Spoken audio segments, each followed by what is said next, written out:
مساء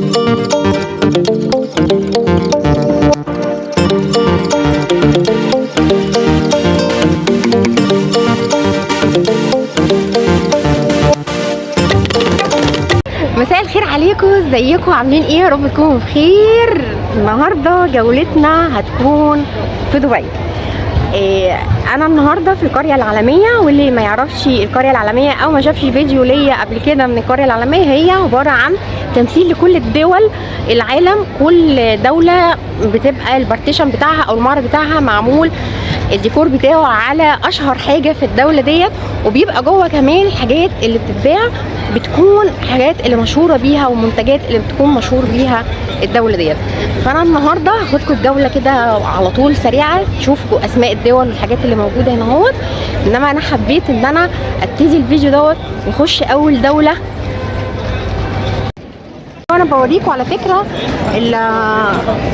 الجزء بتاع مصر متغير، كان قبل كده على شكل الاهرامات لكن عملوا تجديدات وكده، وبرده مازال محتفظ بالشكل الفرعوني. هندخله دلوقتي، بس يعني ما حبيتش ان انا افوت اللحظه دي لان انا لقيت هنا شم ريحه كبده اسكندراني، فقلت اقول لكم ان انا الريحه هنا المصاحبه للمنظر كبده اسكندراني.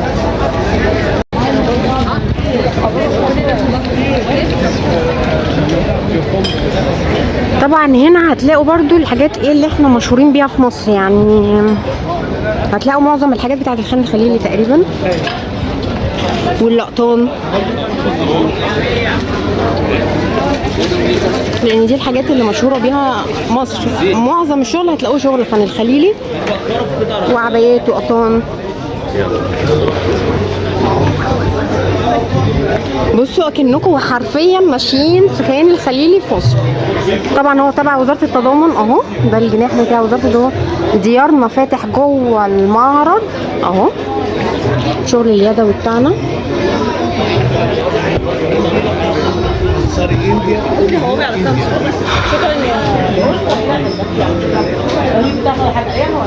وشغل بقى خان الخليلي بتاع العبايات والحاجات اللي هي الفلكلور يعني.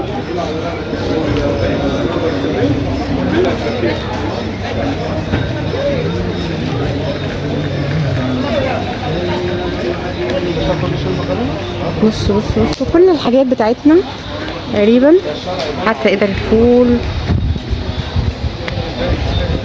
محمد صلاح.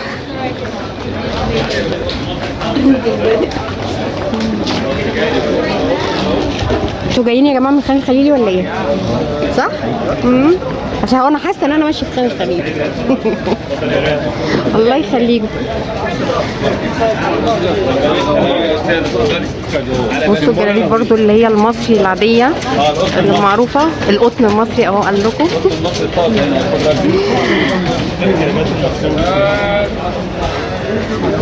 مصر يعني ماشيين جوه حاجات خان الخليلي بقول لكم.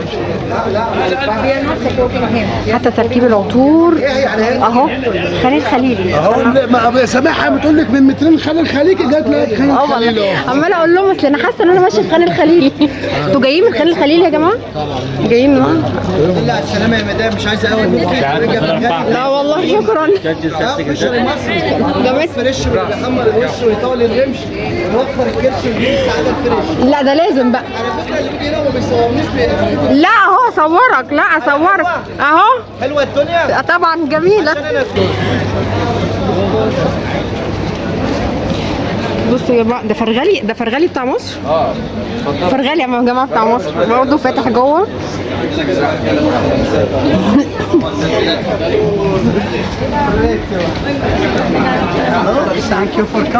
اهلا وسهلا. تحيا مصر. تحيا مصر يا فندم. منورين.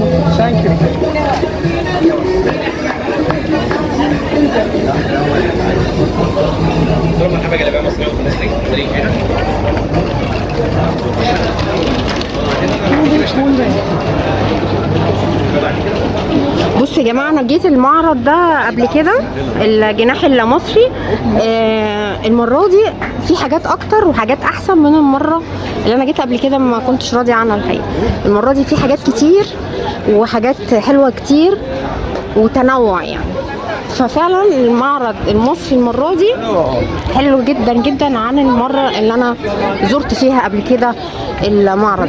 وكان رايي الفيديو اللي فات كان واضح، يعني كنت حاسه ان هو اللي فيه اقل من امكانيات مصر، وطبعا احنا عندنا امكانيات اكتر من كده بكتير، بس ده حصل تطور يعني. وطبعا مبسوطه ان ديارنا فاتح جوه الحقيقه فلسطين.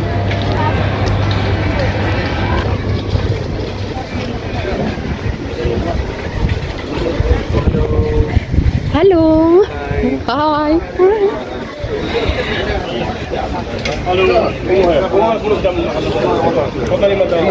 شكرا.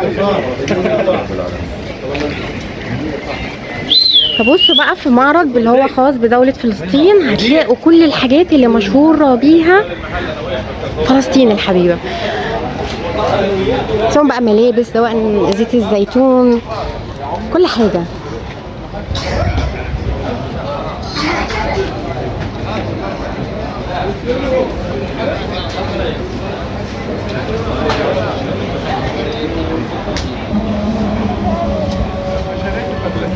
شكرا. السلام عليكم.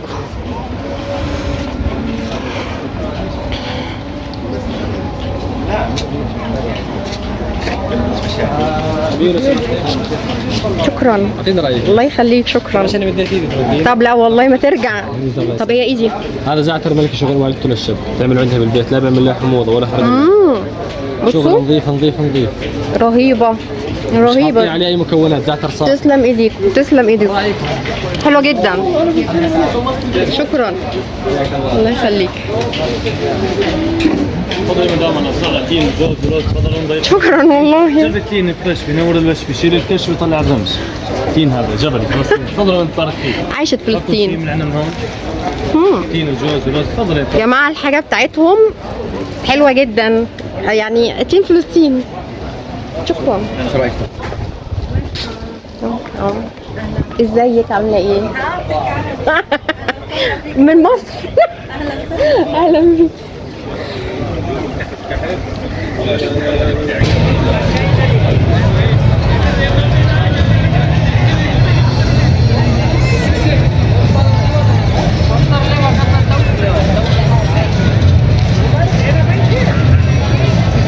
طبعا من الابهار بتاع بره كان لازم نخش الهند نشوف، وطبعا هم هيكون اكتر حاجه اكسسوارات، وطبعا الاقمشه بس لسه قدام شويه. بس بصوا الاكسسوارات بقى، الحاجات اللي احنا بنشوفها في المسلسلات في الافلام الهندي، الاطقم بتاعه العرايس ومش عارفه ايه وكده هو. وبصوا بصوا الشنط دي شنط يا جماعه، الشنط بتاعتهم بتاعه المناسبات والخروجات وكده هو. وطبعا في حنانه هنا لو حد عايز يعمل حنه. طبعا اللي من مصر عارف انا بقول ايه، هي اسمها حنانه عندنا اللي بترسم حنه على الايد. طبعا بصوا الاكسسوارات، اكيد دي اكسسوارات مش ذهب، هما بيجيبوها لنا في المسلسلات انها دهب، بس هي اكيد اكسسوارات يعني. بصوا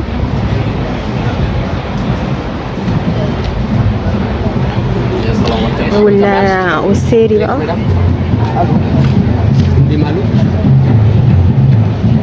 بصوا الاحمر ده قماشته تحفه.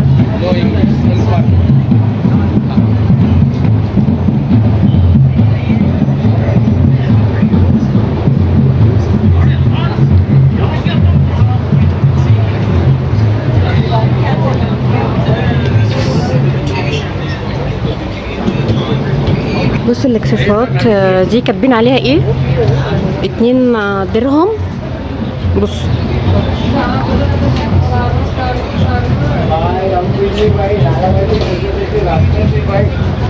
و5 درهم، يعني دول تقريبا كده زي عندنا اوكي. ده 5 درهم.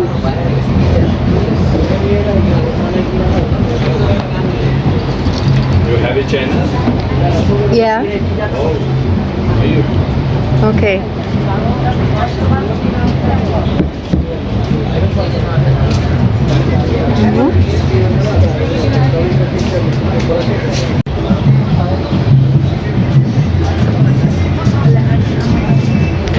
بصوا بقى طبعا الساري هنا والأقمشة حتى الاكسسوارات بتاعت بصوا يعني الحاجات دي اللي هي بتاعت بنشوفها في المسلسلات ومش عارفه ايه وكده، بتاعت المعبد وبتاعت زينه الافراح والاجراس اللي هم مشهورين بيها.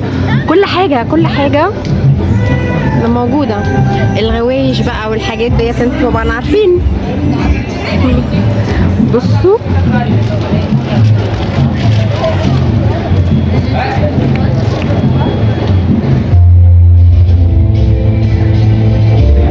Good evening, everyone. A warm welcome to the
نخش برضو المعرض بتاع الصين كده، نلف لفه سريعه تبقوا عارفين انه كل الحاجات تقريبا يعني موجوده.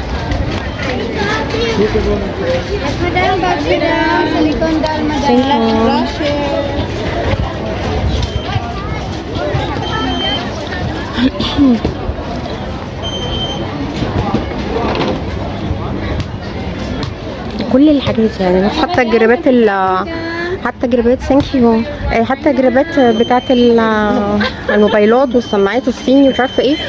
طبعا هنا عايزه اعرفكم بس ان هي بتبقى ارخص شويه من بره في دبي طبعا.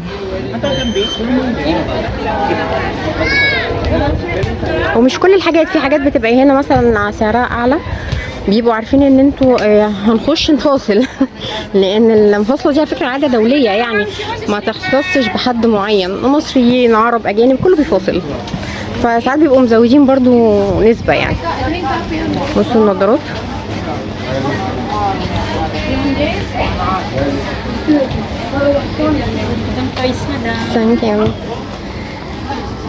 بص كل بقى ايه. وطبعا يعني اكتر حاجه بتميزهم اللي زي ما انتم شايفين كده الابتسامات اللي بتتوزع علشان تخشوا هم شطار في البيع قوي. اوريكم هنا في هنا اهو البحرين، اليمن، الكويت، تركيا، باكستان.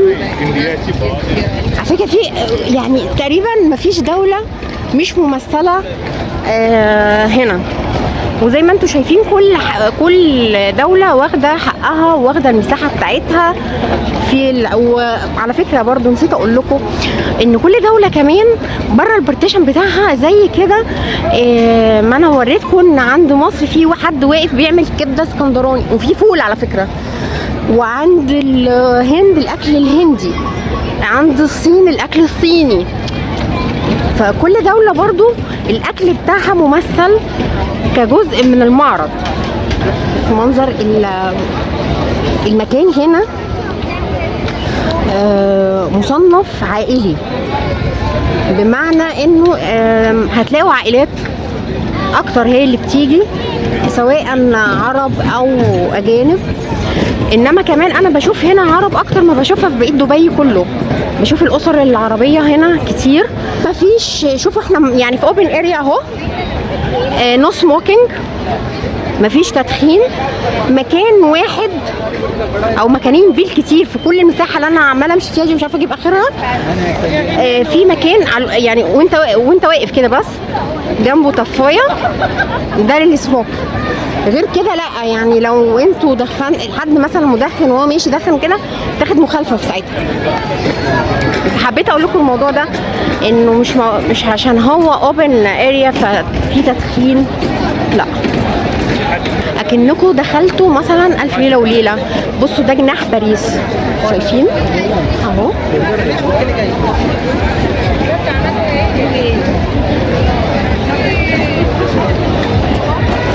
اهو ده برج ايفل، ده الممثل فرنسا اللي هو الجناح قصدي الفرنسي. وهتلاقوا بقى في لندن في كل حاجه، كل الدول بمعنى كلمه كل الدول موجوده. هنبصوا الدخله دي. طبعا بقى يعني التصوير حدث ولا حرج، مش هقول لكم التصوير هنا مغري بشكل مش طبيعي.